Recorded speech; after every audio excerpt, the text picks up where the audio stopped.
O gráfico diário não vai trazer, mas nesse caso especificamente, não vai trazer informações muito melhores. Fez o rompimento do suporte, fez aqui uma balangandã, tentou romper para baixo, não rompeu, gap, gap e voltou na região de suporte. Isso aqui é importante. Esse gap era para ter dado movimento para baixo, tá, galera? Esse gap era para ter. Isso aqui era um gap de ignição. Tinha tudo para ser um gap de ignição. Por quê? Porque tinha feito uma correção, depois começou a fazer um movimento de correção, de retomada da tendência, fez um gap. Isso aqui era um gap que era para dar movimento importante para baixo e falhou. Falhou. E falhar um gap de ignição é um problema, porque ele fez dois gaps aqui, esse aqui voltou, agora é um outro gap, é um gap de ignição do outro lado, tá? Matou o gap inicial, fez uma ilha, isso aqui é uma ilha, tá? São de um a 3 candles isolados por dois gaps de cada lado. Isso aqui, em geral, indica um poder de reversão grande. E ela veio, passou pela média de 20 do diário, o que é forte, com um gap. Então, a opinião do André de compra não é uma opinião desesperada. Você fala assim, mas ele está aqui na região de suporte perdido que vai ser testado agora como resistência e tem uma chance forte de não passar, óbvio. Mas ele não é uma opinião que você chega assim e fala assim, não, mas o cara é maluco, vai comprar aqui. Não, porque ele tem isso aqui para dar suporte em termos teóricos de que essa compra poderia ser uma boa compra. O que, que ele pode fazer? Voltamos no Epleb, tá? Voltamos no Epleb. A compra óbvia, né, é ele simplesmente comprar o ativo, tá? Ele vai lá e compra o ativo, tá? Então, comprou o ativo. Lindo, bacana, o gráfico do ativo comprado é esse que está aqui embaixo, ó, que vocês podem ver, basicamente uma linha a 45 graus, o que subir ele ganha, o que perder ele perde, nenhuma novidade nisso. Tá? Só que comprar o ativo nessa situação é perigoso, porque justamente ele está voltando para testar o suporte que tinha sido rompido, agora como resistência. Para isso aqui desabar, não custa. Temos a vantagem dos dois gaps, tá? Nitidamente uma urgência de compra. Temos uma segunda vantagem que não está no gráfico, mas é sabida, que é a sazonalidade do minério de ferro no final do ano. O minério de ferro no final do ano ele tende a subir. É uma questão do aço. O pessoal fala assim, mas tem a ver com o minério de ferro? Não, a Vale sobe por causa do aço. E o aço tem uma sazonalidade ao longo do ano. Eles fazem um topo lá na China, para lá, aquele lado de lá, nessa fase do ano, porque quando começa o inverno, ah, eles não podem usar muito, as usinas lá são a carvão. Então eles não conseguem usar muito porque a poluição fica muito violenta e aí os caras não podem manter as usinas ligadas. Então eles têm que diminuir a produção de aço. Então eles fazem muito aço antes para poder usar durante essa evolução. Tá? Então, o final do ano, outubro, novembro e dezembro, tendem a ser meses fortes no aço e aí, consequentemente, puxa as siderúrgicas e a Vale por extensão. Ao contrário do que o pessoal pensa, a Vale não é só minério de ferro, tá? Ela envolve enorme quantidade de operações em vários outros minérios e também transporte marítimo, transporte ferroviário, tudo isso que transporta para outras empresas, além dela ter participação em várias outras siderúrgicas pelo país e fora do país também. Voltando à vaca fria. Então, fez esse movimento aqui, o cara poderia simplesmente ir lá e comprar a Vale, certo? Comprar pura e simplesmente. Só que ele está numa situação perigosa, porque ele está justamente naquele momento de indefinição. Vai ou volta, fica ali. Comprar sem hedge, comprar puro, comprar seco, o cara está se arriscando. Né? É um risco grande. Que negócio, você pode comprar e bota o stop e tal, e vai lá. Mas a Vale é conhecida por fazer gaps, tá? Quem estuda o ativo, e eu recomendo que você só opere ativos que você estuda com vigor, que você se mantenha visível, você vai ver que a Vale faz muitos gaps, muitos. Tá? Isso é uma coisa dela mesmo, é propriedade do papel. Tá? Faz muitos, muitos gaps. Ao contrário de você for olhar aí empresas como Petro, tal, elas não fazem tantos gaps quanto a Vale. Então o cara botar um stop, ter esse stop pulado por um gap, não custa nada. Pode acontecer com frequência. Acontece com muita frequência na Vale. Então vale a pena sempre se proteger. O melhor tipo de proteção é o hedge direto. Tá? Se ele quisesse comprar, falando, eu vou comprar e vou ficar comprado e vou fazer um hedge. O hedge seria com a put. Né? Ele viria aqui, compraria uma put e tal, e estamos resolvidos. Feito o hedge. Levando em conta que ele tenha exclusivamente Vale em carteira. Né? O hedge seria para Vale. Mas o que ele me informou é que não só ele quer comprar a Vale, como ele quer comprar mais se a Vale cair. Certo? Então, ele tem a alternativa da compra direta da Vale ativo, né? Direto. Só que custa caro, né? Por exemplo, ele comprar 1.000, ele vai gastar 70 mil reais hoje. É um bocado de dinheiro. Ao invés de fazer só isso, ele poderia, ao invés de comprar a ação, ele pode comprar opções com delta muito alto. Tá? Nosso assunto principal é opções. Então, ele pode vir aqui, a Vale está em 70, e ao invés dele arriscar, vamos dizer que ele fosse botar um stop lá, vamos voltar no gráfico e ver onde que ele colocaria o stop. Se ele fizer a compra aqui, deixa eu botar esse tipo de visão, se ele fizer a compra da Vale agora, Vale abriu no intraday e fez um movimento para cima e agora está dando uma caidinha. Se ele fizesse a compra agora, onde ele botaria o stop? Isso é uma pergunta que é aquele negócio. Antes de você dar a ordem de compra, você tem que saber o que você vai fazer se o troço der merda. Então você tem que saber o que você vai fazer, não só com o stop, mas também se o stop for pro lado. Você tem que ter isso escrito, galera. Vamos lá. Não adianta falar assim, na minha cabeça, Campos, eu tenho isso já muito bem programado. Cara, não faz. Faz por escrito. Não custa nada, compra um bloquinho daqueles bem vagabundos, escreve do lado. Trade de Vale 3, bota a data. Meu plano de trade é comprar a tanto, aí você já sabe a ordem que você vai botar o nível, você não vai comprar mercado, né? Normalmente. Onde está o stop? O stop vai ser aqui. Aí você tem que escrever por que você vai botar o stop ali. Vamos dizer que o cara fosse botar o stop logo abaixo da média de 20. Aqui. Ele tem que escrever lá. Stop é no 68,20. Por quê? Porque ele está abaixo da média de 20. Tá bom, ele tem anotado. Por que isso? Porque a média de 20 anda. Então o stop dele também tem que andar. O stop dele era protegido pela média de 20, a média andou, vamos dizer que a Vale fica andando aqui de lado, uma semana. Essa média aqui vai começar a inclinar para cima e vai andar. O stop dele tem que andar também. Certo? Então, ele tem que ter isso anotado. Aí ele anotou lá. Stop está onde? Tá. Beleza. O que eu vou fazer se pular meu stop? Se abrir, sei lá, Deus livre e guarde aí de uma tragédia qualquer dessas coisas que a Vale tem, esses troços lá que desabam e explodem e caem, sei lá o que acontece. Mas Deus livre que aconteça um troço mais daquele, morra gente pra cacete, mas pode acontecer. Aí, a Vale abriu com 15% de gap para baixo. O que eu vou fazer? Você tem que ter anotado. O que eu vou fazer? Eu vou fazer se abrir, se pular o meu stop. Vamos dizer, você tem uma estratégia. Eu tenho essa. Eu espero dar os 60 minutos do dia que abriu. Se começar a voltar, bom, saio no stop original. Se não começar a voltar, eu saio no final da primeira hora. Tudo bem, você tem um plano. Certo. E se abrir com gap para cima? Pulou o seu alvo. Mas isso não é comum? Acontece bastante. Você tem um alvo aí, vamos dizer que você tem um alvo de 10%, Vale, sei lá, descobre uma mina, sai uma notícia poderosa para Vale, ela pula o seu alvo. Né? E o que você faz? O que você vai fazer? Você sai imediatamente ou você espera os 60 minutos?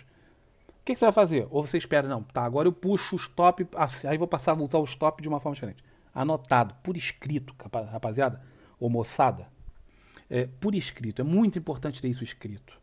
Tá? Não confie em você mesmo. Vai por mim. Não confie em você mesmo que na hora do vamos ver você vai tomar a decisão correta. Não vai. Tá? Porque na hora do vamos ver tem emoção. A emoção é ou eu estou ganhando muito dinheiro ou eu estou perdendo muito dinheiro. Tá?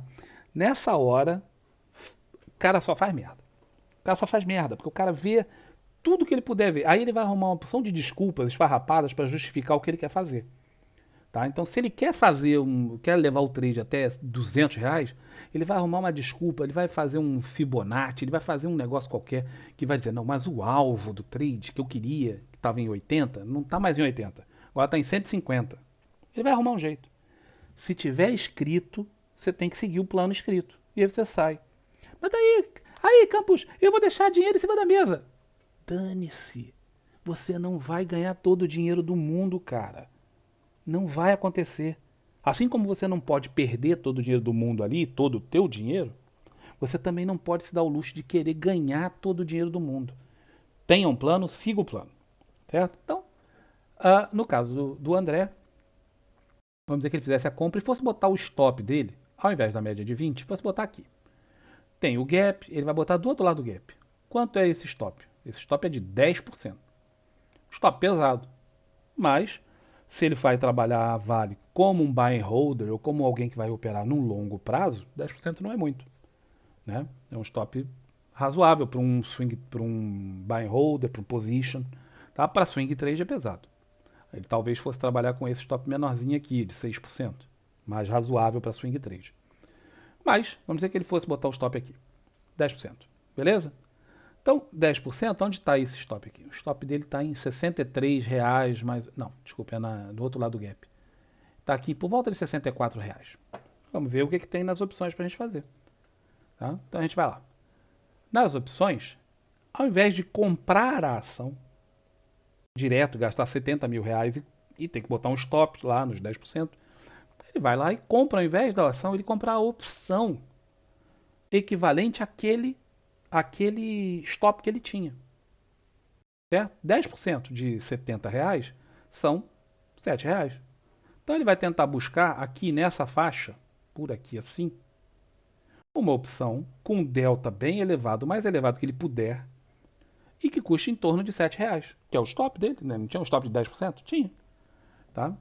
Então, se a ação subir, se a Vale continuar subindo, essas opções aqui que são in the money, que são bem dentro do dinheiro, delta de 80, 80 e tantos, tal, elas vão valorizar quase igual à ação.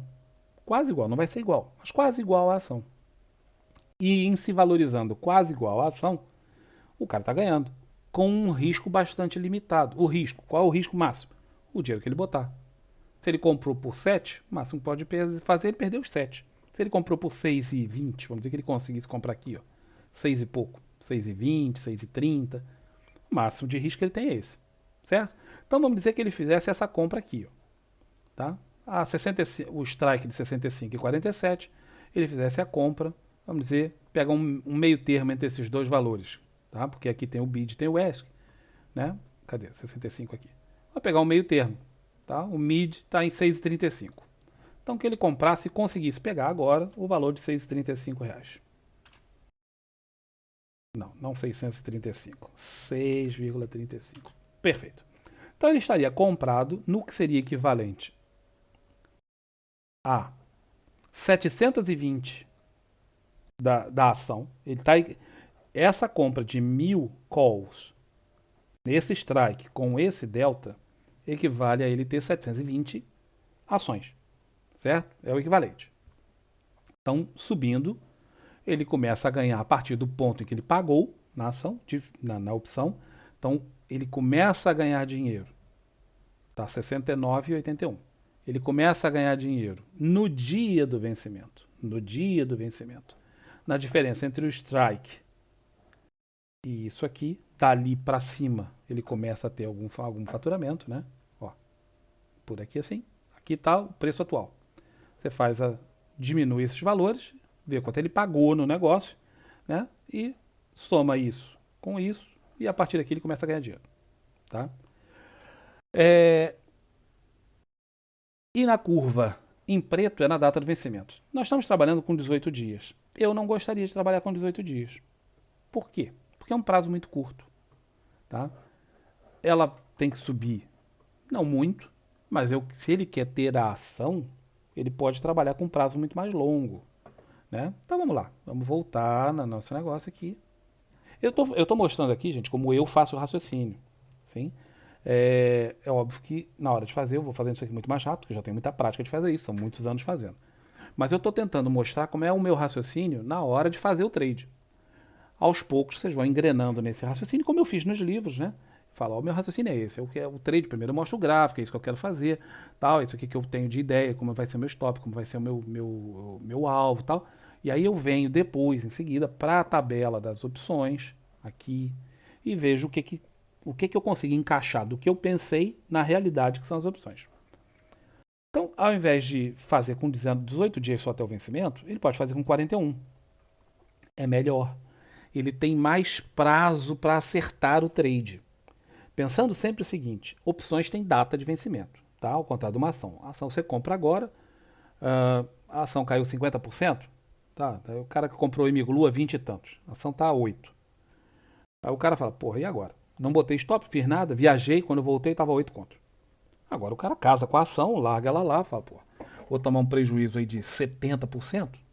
Não quero. Então caso com ela, o dia que voltar, voltou, deixa pros filhos, neto, bisneto. Opções não tem essa possibilidade, porque ela vence, tá? Então ela vence. Você não pode ficar eternamente esperando subir. Como você está comprado em opções, quem está comprado em opções deverá sempre pensar no longo prazo. Num prazo mais longo que você puder. Quanto mais longo for o prazo, melhor. Deixa eu fechar aqui um babado aqui. Ó. Close all windows. O que está acontecendo? Por que eu estou fechando isso aqui? Porque eu esqueci que estavam rodando umas coisas no background aqui e isso está consumindo a minha banda e estava prejudicando aqui a transmissão. Então você deve pensar sempre em opções no mais longe possível. Tá? No mais longe que você puder. Quando você está comprado. Quando você está vendido em opções e o tempo joga contra as opções, o tempo sempre joga contra as opções. Quando você está comprado, o tempo está jogando contra você. Você tem um ativo que está desvalorizando todo dia. Quando você está vendido, você tem um ativo que está desvalorizando todo dia. Só que você vendeu ele. Eu quero mais é que ele vire zero, porra. Quero mais é que ele vire poeira. Para eu não ter que recomprar esse troço. Quero mais é que ele se. É isso aí. Né? Então, se você está vendido, você quer que o tempo seja curtinho. Você vai operar sempre os prazos mais curtinhos aqui, 18 dias, 15 dias, 20 dias. Quando você está comprado, você quer operar os prazos mais longos possíveis para você ter tempo para acertar. E quanto mais longo for o prazo de vencimento, menor é o θ, ou seja, o efeito do tempo, sobre as suas opções. Então, é menor o efeito. Você vai sentir todo dia menos efeito da passagem do tempo. Para não ficar muito longo, vamos dizer 60 dias, 180 dias, tal, ele também poderia operar. Só que as opções vão ficando muito caras. Tá? As opções vão ficando muito caras. Vamos fazer para 41 e vamos rever a nossa posição. Ele tinha um stop de R$ 7, 10%.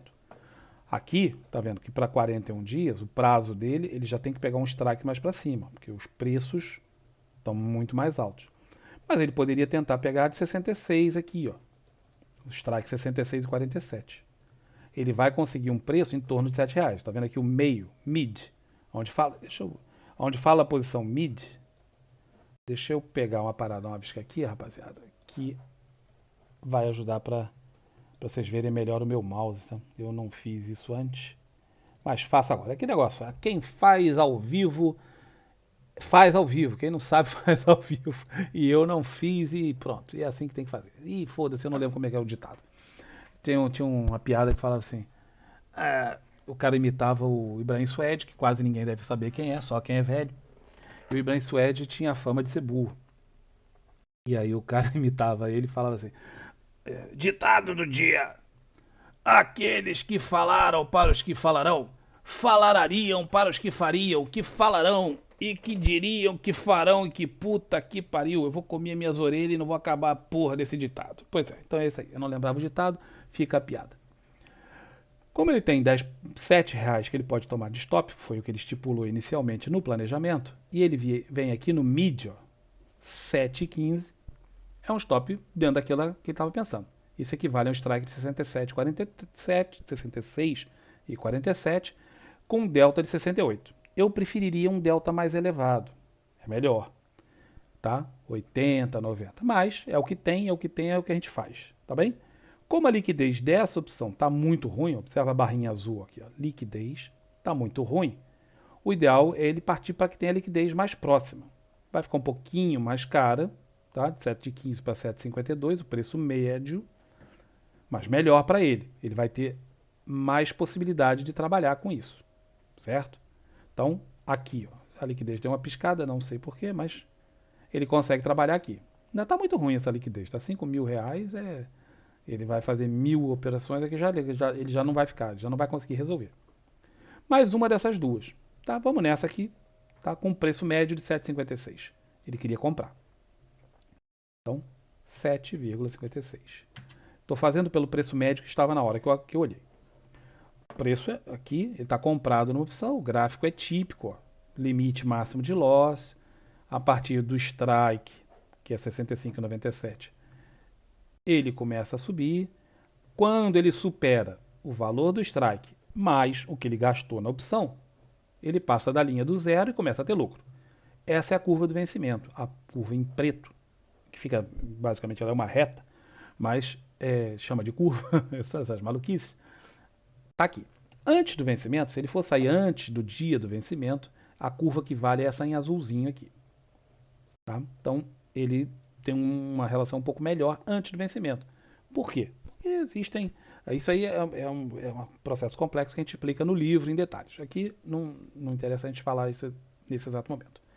Mas ao estar comprado em 1.000 opções destas, ou seja, gastando R$ 7.560, equivale a ele estar comprado em 682 ações da Vale, que é uma boa posição, tendo em conta que se ele comprasse 1.000 ações diretamente, ele ia gastar R$ 70.000. Aqui ele está gastando 7.000 e pouco para ficar posicionado em 682 ações, com o risco máximo esse aqui. Não tem stop que pule isso, não tem Cristo no mundo que... Desculpa, Cristo tem. Não tem coisa que aconteça no mundo que resolva um prejuízo maior para ele. Então ele fica tranquilo, comprou e tem tempo, tem 41 dias para Vale andar. O vencimento é em dezembro. Sendo em dezembro, está dentro daquilo que a gente espera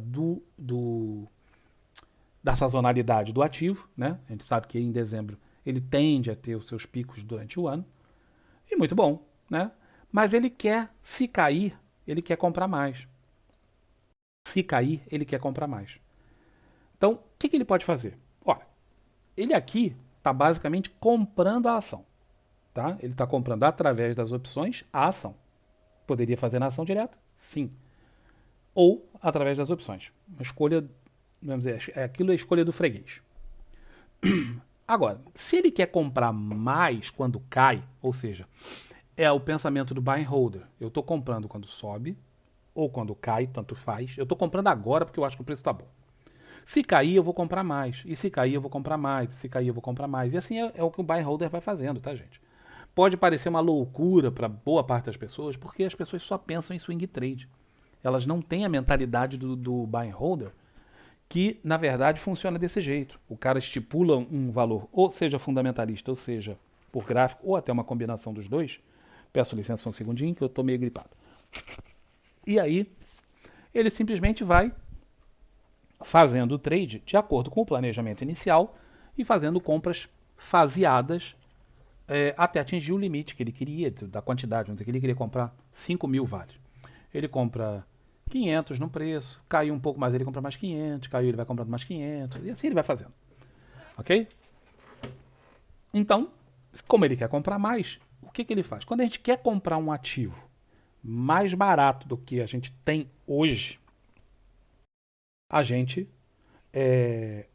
pode fazer o seguinte, a gente pode vender uma put. Quando você vende uma put, você se coloca na obrigação de comprar o ativo se o preço da ação cair abaixo do strike. Vou repetir porque sempre o pessoal confunde isso. Quando eu vendo uma put, vamos dizer que eu vendesse essa put aqui, 62,47. Quando eu vendo uma put, eu me coloco na obrigação, o vendedor tem obrigações, de comprar a Vale se o preço dela for abaixo de 62,47, que é aquele strike que eu escolhi que está ali na tela. Certo? Então, eu não queria comprar a Vale? Eu queria. Eu estipulei um preço que eu queria comprar? Estipulei. No gráfico ele poderia ver, 62,47 é aqui nesse fundinho. Ou seja, se o trade dele, que é comprando aqui, der errado, e ela cair até esse fundo aqui, ele vai comprar mais. Por exemplo. E onde mais ele poderia comprar? Ele poderia comprar mais também por aqui, ó. Tá vendo? Vamos afastar o gráfico. Porque aqui nessa região tem um outro suporte, inclusive um suporte muito mais forte, traçado por essa região toda aqui, ó. Aqui é o gráfico diário. E aí eu traço esse retângulo que é a região de suporte. Ou seja, ele poderia estipular que ele vai comprar Vale. Se ela cair do preço que ele comprou, ele já está comprando agora. Se ela chegar aqui assim, 62 e pouco, ele vai comprar mais. Se ela chegar a 53 e pouco, ele vai comprar mais ainda. Ou seja, ele vai fazer duas compras. Vamos lá, vamos ver isso nas opções. Cadê? Perdi as opções. Aqui. Então, 62 e pouco, tá? Ele poderia vender essa put. Tá? Preço médio. Vamos de novo no preço médio. Sempre estou fazendo preço médio. Por quê? Porque a gente não faz preço a mercado. Então, outra dica. A gente nunca. Vamos lá, Campos, quando é que eu faço a exceção? Jamais, meu filho, jamais jamais você compra opções a mercado. Repeat after me. Quando eu compro opções a mercado? Nunca, tá bom? Perfeito. Então, nunca. Você sempre compra opções por um preço estipulado.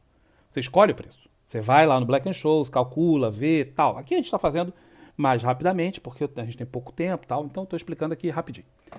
Normalmente, eu viria aqui, veria qual a volatilidade, veria a volatilidade de todo mundo, ver quanto é que está isso aqui, tal, tal. Aqui eu estou explicando um trade direcional que o cara quer fazer de qualquer jeito. Ele vai fazer. E eu estou explicando como é que faz. Então, a primeira parte seria ele estipular que se cair a 62,47, ele vai comprar também a Vale. Óbvio que ele não vai comprar a mesma quantidade, tá? Então ele vai, vamos dizer, metade. Certo? E a gente tinha visto no gráfico que se chegasse aqui perto de 53, por aí, 53 e pouquinho, 54, ele também ia comprar mais. Então a gente vai lá, ó, 53 não tem, mas tem 55. Ó, 55 é bem razoável, é bem perto. Ele vai e vende aqui também. Também a metade. Eu mudei aquela hora, mudei o lugar errado. Ele quer menos, ele quer comprar 1.000, vender 500 e vender mais 500. Supondo. Ele poderia fazer 1.000, ele poderia fazer mais 1.000. Tudo uma questão de saber quanto que ele tem de grana para fazer, qual o plano que ele vai fazer. Estamos fazendo esse aqui. Tá? Então ele compraria 1.000. Se desabar, ele compra mais 500 perto de 62,47. Se desabar, ele compra mais 500 lá perto de 55,47. Eu até compraria mais aqui. Ó. Por quê? Porque é um suporte muito forte. Certo? Então vamos dizer, se ele fizesse esse planejamento, ele compra 1.000 agora, através das opções. Ele vende 500 puts no strike de 62,47 para comprar mais. Deixa eu tirar o meu bagulhete que está flutuando aqui na tela, no lugar onde eu estou falando. Certo? Vamos botar isso lá para cima. Então ele está aqui. 62,47 é o preço que ele vai comprar mais se chegar. Mais 500. Se chegar a 55,47, ele vai comprar mais 1.000. Certo? Por isso que ele botou aqui. Ora, como ele está vendendo, ele está recebendo dinheiro. Originalmente, ele estava pagando 7.560 para comprar aquelas calls que equivalem a ele estar comprado na ação. Como ele está vendendo algumas puts do outro lado, ele está recebendo por essa venda. Não está recebendo uma fortuna, não, mas ele está recebendo alguma coisa. Para, se chegar naquele preço, ele comprar. Logo, ele diminui o gasto que ele ia ter. Ele ia ter 7.560 de gasto. Com essa transação aqui, ele fica com 6.000 reais de gasto. O gráfico fica assim, meio malucão. A gente não está preocupado com o gráfico. A gente está preocupado com a estratégia que o trader desenhou para ele. Se, o que esse gráfico nos diz aqui? Se a Vale subir e continuar subindo, ele está embarcando com 6, nesse caso aqui ele está até com maior delta porque ele fez as outras operações. Mas originalmente ele estava com 682 equivalências de ação. E ele está ganhando aqui. Muito bom. Se a Vale cair, ele vai cair e vai pegar a 62,47 mais 500. Se a Vale continuar caindo, ele vai a 55,47 pegar mais 1.000, que foi o que a gente estipulou aqui. E se continuar caindo mais ainda, ele tá, é como se ele tivesse comprado nessas ações. Agora ele comprou as ações, a ação mesmo. Agora ele está na curva da ação caindo. Ah, Campos, mas o risco é infinito. O risco não é infinito para o buy and holder. O buy and holder não está nem aí se a ação vai cair a 30 reais. Ele quer comprar a ação. E se cair, ele vai comprar mais. É assim que funciona a mentalidade do buy and holder. Óbvio que existe um limite, porque existe um limite de grana. Mas enquanto a grana existir e ele não tiver atingido a cota de ações que ele deseja, ele vai continuar fazendo o trade, certo? Então, aqui ele está dentro de um trade, como se ele tivesse comprado em 1.500 ações da Vale e elas estivessem caindo. É o risco dele. Então, isso aqui seria uma possibilidade interessante para o nosso amigo, certo? Ele estaria embarcando no meio de um trade de compra, num ativo que está dando meio que sinal de que vai, mas ele não tem certeza se vai ou não. Se subir, ele ganha, passando de 72 e pouco, 70 no vencimento, ele ganha. Se cair, ele está no risco de quem estava no trade. Mas no total ele está arriscando 6 mil reais, ao invés de 70 mil. Ou seja, ele diminuiu o stop dele de 10% para uns 8% mais ou menos. Certo? Ao fazer um trade como esse. Você fala, mas esse é um trade recomendado para iniciantes, Campos? Não, não é um trade recomendado para iniciantes. Mas é um trade que mostra que a montagem da estrutura em opções não tem que seguir aquelas receitas. Tá? Por exemplo, no meu livro eu tenho, no livro 1 são 12 trades que eu acompanho assim, esmiuçando em detalhes, mas tem vários outros que a gente cita até como bônus. No livro 2, quem já teve a oportunidade de ver, tem mais de 30 modelos diferentes, todos de volatilidade. No volume 3 vão ser mais de 50 trades. Esses são modelos, é como se fossem setups. Tá? Mas só que não existe só setup, existe análise técnica. Você pode operar por análise técnica e não ser nenhum setup. Não é o PFR, o preço fechamento de reversão, não é, por exemplo, um Dunnigan, não é, sei lá, uma armadilha de compra, uma armadilha de venda, não é nada disso, não é um 9.1, 9.3. Esses são setups. Existe análise técnica, como também existe em opções. É isso aqui, você vai montando a estrutura que você quer montar. Eu não estou levando em conta aqui a volatilidade. Normalmente eu levaria em conta isso. Mas, nesse caso, eu não estou fazendo por um motivo simples. Porque eu estou tentando elucidar um trade que o cara quer fazer. Um trade direcional. Esse seria um trade que eu escolheria fazer para mim? Não. Não, porque a volatilidade, tá? Vocês estão vendo aqui o IV percentil? Está em 91,27. A probabilidade é que a volatilidade da Vale, não é das opções, da Vale, comece a cair. Das opções também, certo? Por que isso? Porque a volatilidade dos ativos que tem o settlement, é difícil explicar isso em português, eu não sei nem os termos em português, a gente só estuda em inglês e é difícil explicar em português. As opções podem ser liquidadas de duas formas. Ou através em futuros, e aí quando você fala de opções de milho, opções de índice, opções de dólar e tal. E opções de ações. As opções de ações elas são liquidadas em dinheiro, são liquidadas na entrega do ativo, não em dinheiro, é na entrega do ativo. Tudo aquilo que é liquidado na entrega do ativo, como as opções de ações, elas envolvem a troca do ativo, você entrega o ativo, certo? E isso tem um skill de volatilidade. A volatilidade ela tem uma certa curva, ela fica torta, ela não é reta, como seria de esperar todo mundo com a mesma volatilidade. Não. O que acontece é isso aqui. Ó. Esse é um skill de volatilidade. Tá? A volatilidade das opções aqui embaixo é muito mais alta do que dessas outras que estão aqui mais perto do dinheiro. Então, a tendência é a volatilidade cair quando o papel sobe. Então, como nós estamos trabalhando com a hipótese de que o papel vai subir, certo? Que o papel vai subir, nós temos a tendência de que a volatilidade diminua nas opções. Então, se a volatilidade diminui, o preço das opções, todas elas, tanto as calls quanto as puts, também diminui. Certo? Como ele está comprado numa opção muito cara, essa opção, mesmo que ele acerte a direção, ele poderá perder dinheiro. Porque ele está comprando no momento de alta volatilidade. Certo? Ele está comprando uma coisa que está, teoricamente, cara. Está cara em função da volatilidade. Então, isso seria um mata trader? Você não faria o trader? Não, não é que eu não faria o trader. Especialmente porque ele está operando dentro do dinheiro. Quanto mais dentro do dinheiro, menos isso nos interessa. Tá? Menos isso nos interessa. Então, se ele pudesse operar essa opção aqui de R$ 10 lá no strike de 61, seria ideal. Seria bom. Porque quanto mais dentro do dinheiro, menos esse problema da volatilidade vai nos afetar. Afeta, mas afeta menos.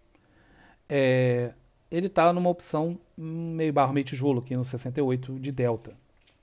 Então ela sofre com a queda da volatilidade mais do que essas aqui para cima.